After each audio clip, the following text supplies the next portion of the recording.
Hello, everyone. Welcome to Global Work Awareness. Join us today and meet our new guest. You're welcome. Thank you.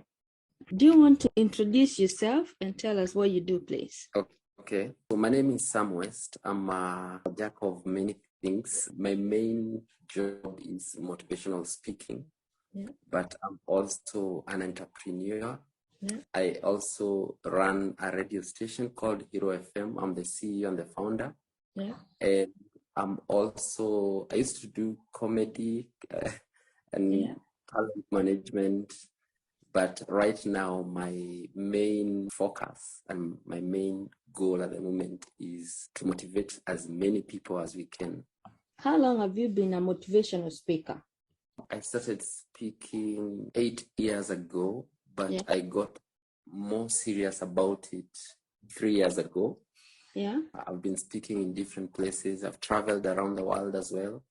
But at the moment, I have a program, an empowerment movement we are calling Kingdom Nation, which is mostly targeted in mentoring and empowering young people, those in high schools and universities. Our plan is to reach 8 million students in the next 1.5 years. And we've really been running around the last couple of weeks. I think the last 2 weeks we've reached 19,000 students. Wow. We've been moving from one school to another. We want to meet them physically. We are able to reach them on social media through skits, through comedy. My page, Sam West on Facebook. We've reached about 30 million views in terms of our skits, which are mostly on motivational purposes only. So that's our goal. Our goal is to reach as many young people and empower them and show them that they can be successful at a very young age. And we are examples. We try and teach through our personal stories. I think at the age of 18, right after I had cleared Form 4, that's when I bought my first car. And at the age of 19, that's when I got my first 1 million shillings. I did a movie, a team of young people. We came together from my village in Nyahururu, and we created a movie.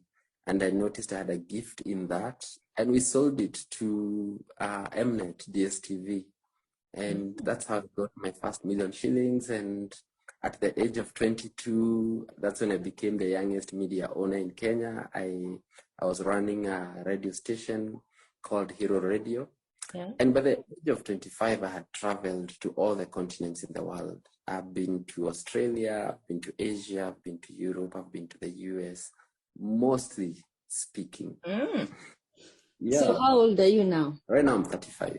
35. Yeah. What made you choose to be a motivational speaker? I think each and everyone is supposed to do something here on earth. And sometimes I think we have that one thing, that specific thing all of us should do. There's an assignment that we've been given. And I didn't know that was my assignment. Along the way, I was doing many things. I was trying different things here and there, trying to figure out what exactly am I supposed to be doing. And I think I've started a lot of biasharas. They start, they fail. I used to have a cinema hall in Nyahururu, and then it failed. And then I went into advertising. I had a screen on one of the streets there, and then it failed. And then I started doing events. I was inviting some of the popular personalities in Kenya. I was doing street events in Nakuru. And some of them were very successful. Some of them left me in debts. And then I've hosted even international artists. There's a time I did an event where I brought Romain Vago in Kenya, and then we also brought Busy Signal in Kenya. But all that was me trying to find myself, trying to figure out what exactly am I all about. And even the radio station, being able to reach deep masses and understanding public patterns, how they behave, how to create conversation in the public. And I was also doing artist management. I was managing a lady called Vivian. I managed, I think it's the time I worked with Steve Simple Boy, a lot of other artists in Kenya. Some of them are very well known. And all that, I was trying to find myself. I was trying to find, what am I supposed to be doing? Until when I came across motivational speaking. Before then, I was a comedian. I used to do comedy shows. I even had a show called Some West Comedy Show. Yeah. We used to do it in Nairobi at a hotel called Canary Hotel. Yeah. I think we did that show for more than a year. Yeah. And I built a very big following through that show. I think I got almost 500,000 followers on social media just for doing comedy, skits, motivating people. But I find more fulfillment when I inspire people, when I tell my stories and show people that it's possible to be great. That's good. That's good. And what training or skills do you think are crucial to being a motivational speaker? One, I think it should be inside, it should be part of you. It should be something that you're passionate about. Yeah. And the other thing, it's something that you love doing, because motivational speaking requires, pouring your heart out to people. Yeah. And sometimes it requires you also revealing to people some of your failures and some of your strengths at the same time. You can't be a motivational speaker by just saying what you've seen others. I think the most inspirational ones are the ones who speak from their personal experiences. And anyone can be a motivational speaker. Of course, being a good communicator is good. It's being able to share your thoughts and express them in a way that people can consume. And at the same time, I use my many other gifts. I always tell people, pick one gift and master it and refine it and sharpen it and develop it. And that is what will actually give you value. So with motivation, I decided to make it my main gift. So what I do is, since I have many other gifts, and that's, I think, what everyone should do, they pick their one thing, then use their many other things to make their main thing very successful. So what I do with motivational speaking is I use all my other gifts. I have a gift in filmmaking. I have a gift in digital marketing. I have a gift in comedy. I have a gift in business. So what I do is that I try and utilize all those gifts to make motivational speaking the best. My plan is to really master it. I want to be the most sought after or the most gifted motivational speaker in the world. So I'm in the journey of sharpening and refining myself. And of course, anyone who wants to become a motivational speaker needs a lot of podium time. They need a lot of time in front of people. And especially those who are starting, let's advise them, look for any opportunity to speak. Whether it's at home, be the one who wants to pray. Whether it's in a birthday party, be the one who wants to be the MC. Any opportunity, if you're in school, be the one who always speaking, because the more you speak, the better you get, and the more you learn what people respond to, and the more you see what impacts people. So it's all a journey. It's a journey. And what is your typical day or week like? My week, earlier on, I was combining many things. I was in business during the week. Then in the weekends, I was doing motivational speaking. But as life progressed, I'm now slowly shifting from the business side. I've gotten someone to manage my businesses now, so that I don't have to put a lot of time on businesses, and so that I can focus more on motivational speaking. So my schedule is usually full, actually, from Tuesdays all the way to Sunday. There's usually a place I have to speak. But I normally try and set Monday as my prayer day. So we have a number of schools that are lined up. We have corporate events that are lined up. We have youth rallies that are lined up. Team building activities. Churches always invite us a lot. So my day is always packed. I normally speak to 3 schools in a day. And I'm always on the road. So I'm always, but I love it. I love traveling. I love, you have to pick something that you're passionate about, even when it's difficult, Even when you have challenges along the way, that doesn't stop you. Sometimes we go and our car breaks down and we have to look for another car. Sometimes it's difficult. Sometimes you need to raise revenue. Sometimes you are called in places that are a bit difficult to access. But whichever challenges that come along the way, we try and overcome it because we are passionate.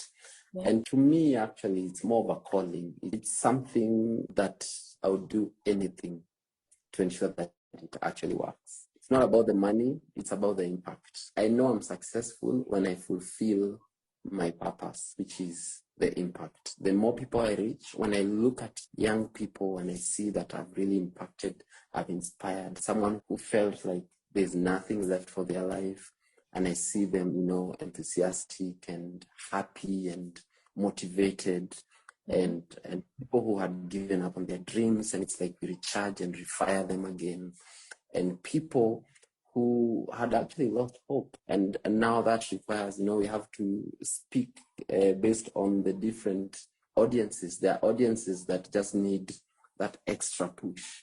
Then there are other audiences that require information, because depression and stress and that comes is also from lack of information. So it depends on the audience that we come across. And sometimes people have different issues. There are those who are struggling with their attitude. There are those who are struggling with relationship issues. There are those who are struggling with traumas. There are those who just want to feel inspired and light up that fire inside them. And then there are those who feel stagnated. They've already found their purpose, but for some reason, they are not progressing. It's like they are just on a vicious cycle, So that's now what we do. We inspire and motivate. Sometimes they call us to speak to parents. Recently, I was invited to speak to a school called Utumishi High School, and it's a school that admits 80% from the Kenya Police Force, and we were asked to come and motivate the police service, and we went there and we had to encourage them, and we were trying to show them, because we have to study, we have to get a lot of data and see why are different people behaving in this way, how can we change it, how can we now bring a solution. And one of the things we were learning is how many children are being affected by poor marriages, or when a father and a mother are not getting along. The impact is so bad. Like there's a child we are dealing with who went into drugs, and and he's been into smoking weed since class 6. And he was being discovered in Form 3. And when we asked him, why did you do it? Actually, when we called the parent to inform the parent, this is what's happening with your child, the parent came there and denied and started accusing the school administration. No, this is a lie. My son cannot do this. But the son, was right there. He was saying it, yes, I do. And when he was asked why, he said, when my mom and dad divorced, I was so stressed, I was so depressed. And that's when I started. I met friends who told me, if you're feeling depressed, try weed. It's going to help you. So we try and get that kind of data, and also trying to look at why do we have a lot of school strikes, what's happening. And we noticed in central Kenya, because of the number of single mothers and lack of a father figure in a family, how it really affected the boys, especially because it's easy to deal with the boys when they're younger, but as they go into teenagehood, they require a father figure, and sometimes mothers are not able to parent them. So those are the boys that are causing havoc in schools and burning schools. So you have to be very well informed and have extra data while you're speaking to people, so that apart from them getting encouraged, they also learn from you. So motivational speaking is not just picking a Bible verse and shouting, and it involves also understanding the environment, the people, and now finding how can you now bring in from a kingdom perspective from the word of God, how can you now bring solutions. So that is what is involved, but there's still more. There is a lot that is involved when it comes to motivational speaking. And What growth opportunities are there for motivational speakers? The opportunities in motivational speaking are very many, because it's a space that many people have not discovered. We are very few motivational speakers, and especially speakers who really put in the work. I can tell you organizations and many companies are looking for people to motivate and encourage their staff. Just starting that, and that fire, once even your employees have it, they sales in a company, so they triple profit margins. And so already there are opportunities in companies, like the number of supermarkets in this country, they're always looking for someone to speak to their staff during their press meetings and during their staff meetings. Every company I know, any credible company I know in Kenya, they have what they call team building activities. And those activities, they always require a motivational speaker, one way or the other. Every school that is out there, every term, they always invite at least 2 or 3 motivational speakers to come and speak to their students. Every part out there has moments where they require someone to come and speak to them, and especially youth rallies, weekend challenges. Nowadays, they're inviting speakers even in birthday parties, so that someone come and inspire these young people. And sometimes even, after many years, you require someone to start up that fire. It's a new year altogether. So the opportunities are many. And then there are so many conferences that are happening every now and then. And these conferences are always looking for speakers. So a motivational speaker should be someone who can be able to create a speech based on any topic they're actually given, So, and then of course, worldwide, I've seen a lot of companies that are actually looking for speakers, even from Kenya. I once was called to go and speak in a conference in the UA.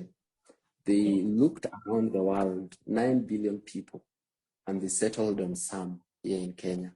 And I got my flights paid and I had to travel there and speak. So the opportunities are limitless. People need motivation and inspiration every day. They always need something to keep them going. And especially right now, anywhere there's a challenge, anywhere there's a war, anywhere there's conflict, people need people to talk to them. You see, even I normally tell people, anywhere there's a crisis is an opportunity for you to go share your gift. I was actually being invited to go and speak to refugees from Ukraine, but now the biggest challenge I had is I can't speak the language that they understand. But all I'm trying to say is that the opportunities are limitless. And how does being a motivational speaker affect your family and social life?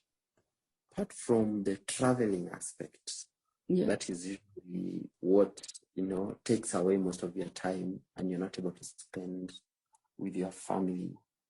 But in everything you adjust, you try and find ways. So what I do is I travel with my family whenever there are opportunities. If I'm invited for a conference, I'll always say, hey, this is how I like traveling. I would prefer to come with my family. And booking a room for me, make sure you book rooms that will take care of my entire family. And of course, but as you're starting out, you have to share your gift for free. Or before people know you, you have to give them an opportunity to experience what you have and what you want to share about. And sometimes it requires you to spend from your savings. And this is something I always say, gifts have to be shared for free. And once they discover your gift, now they discover your value. And whatever you give them, if they really loved it, they will call you again. And when they do, they'll have to pay your value, because there's something they've seen and they love. And so the biggest aspect has always been being away from family. But at the same time, it brings a lot of hope for the family as well. They know that you are changing lives, and impact is everything. Anytime you serve others, it always takes care of you. And the fulfillment, it's unbelievable. is, you see, when you go and change people's lives out there, the truth of the matter is your family will never struggle. You'll always see something happening. You'll see blessings. There are places we go to and we inspire people, and they're like, hey, it was very good. You really impacted me. And they'll even give you money that you didn't even expect. There are places you go to, they'll even give you, like anytime I'm traveling, I have to go tell us, hey, if you want a car, you can use my car anytime. If you want accommodation, you can use my hotel anytime. There is so much that you receive from giving. What do you think people misinterpret about being a motivational speaker? One of the things that people misinterpret is they think you are trying to tell them how a perfect life should be. Yeah. And some people tend to think that the life of a motivational speaker is perfect. Yeah. So when they see you going through a challenge that you had advised them about, they tend to think whatever you're saying is not right. Yeah. But things is to know that you are telling people based on your experiences. You are teaching people based on principles that everyone should use. I normally say principles are timeless, they're universal, and be used anywhere in the world. And so sometimes when you share those principles and you yourself don't put into use the principles, they tend to think your principles are faulty. So that's one of the biggest misconceptions, where they think motivational speakers are perfect. Yeah. Of course, there's a level of success that people also expect, because it's difficult for someone who is not successful.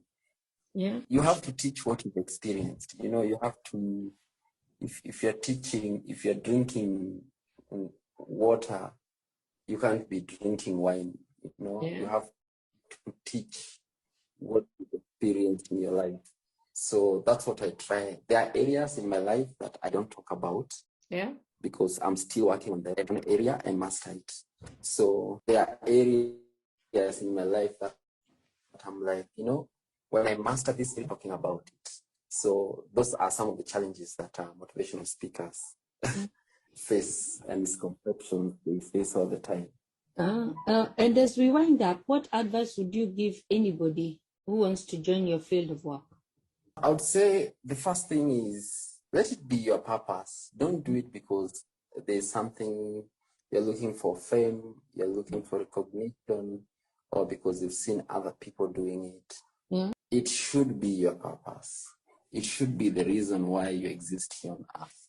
Yeah. Because if you're not passionate about it, you will not reach to those levels that you're pursuing to do. And it's also not easy. Some places you will be ignored. Some places they will not give you an opportunity.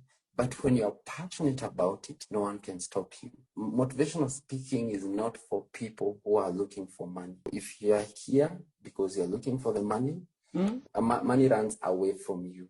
Yeah. I think the Bible that says those who seek riches, the riches run away from them.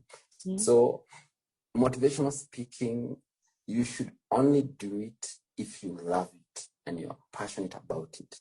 Number two, pick an area that you can master. You can't be a motivational speaker. They normally call them general motivational speakers. Yeah. Pick an area that you love.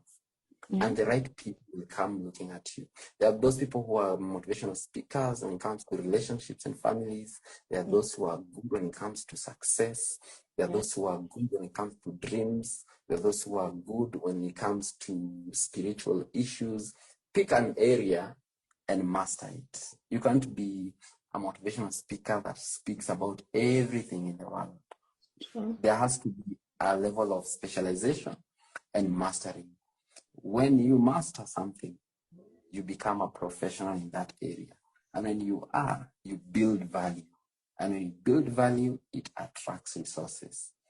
That way, you will be very successful.